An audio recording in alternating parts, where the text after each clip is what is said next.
সীমান্ত এলাকার গ্রামবাসীদের নিয়ে মতবিনিময় সভার আয়োজন করল বিএসএফের 15 নম্বর ব্যাটালিয়নের তরফে দক্ষিণ বেরুবাড়ির মানিকগঞ্জের মহাদেব বিওপির অন্তর্গত নতুন বস্তি এলাকায় এর আয়োজন করা হয়। বনগ্রাম, ঢাকরকামাত, নতুন বস্তি, অধিকারী পাড়া সহ মানিকগঞ্জের সীমান্ত এলাকার 2 শতাধিক গ্রামবাসী এতে অংশ নেয়।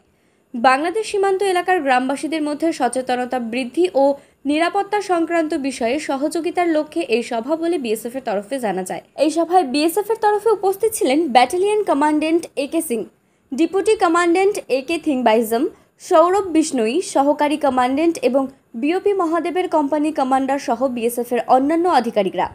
ব্যাটালিয়ন কমান্ড্যান্ট গ্রামবাসীদের উদ্দেশ্যে বলেন, বাংলাদেশের বর্তমান পরিস্থিতি ভয়াবহ। সাম্প্রতিক হয়ে যাওয়া অশান্তিতে বাংলাদেশের আসামিরা জেল থেকে পালিয়েছে। তারা যে কোনো মুহূর্তে ভারতে অনুপ্রবেশ করতে পারে। এমন কোনো বিষয় গ্রামবাসীদের নজরে এলে তারা যাতে সঙ্গে সঙ্গে বিএসএফের সঙ্গে যোগাযোগ করেন, সেই সঙ্গে তাদের সতর্ক থাকারও অনুরোধ করেন।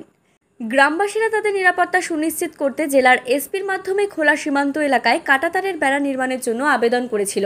তারা বিএসএফকে উন্নয়নমূলক কাজের গতি বাড়াতে এবং গ্রামীণ খারাপ রাস্তার উন্নতি সহ বিভিন্ন উন্নয়নমূলক বিষয়ে বিএসএফের নিকট আবেদন রাখেন।